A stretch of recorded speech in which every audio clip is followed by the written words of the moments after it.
எங்கள் நபிய மஹ்ஷர் வெளிலி வாவுல் ஹம்தனும் எங்கள் நபிய மஹ்ஷர் வெளிலி வாவுல் ஹம்தனும் இனிய கொடியின் நிழலில் எம்மை ஒதுங்கிடச் செய்வீர்.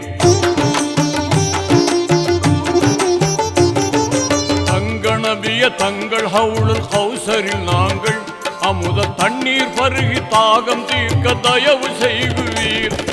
வெங்கொடுமை நரகத்திலே வீழ்ந்திடாமலே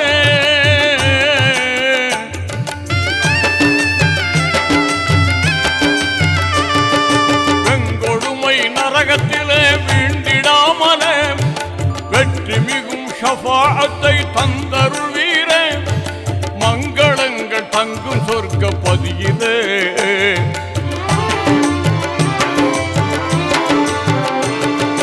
மங்களங்கள் தங்கும் சொர்க்க பதியிலே உயர் மக்கா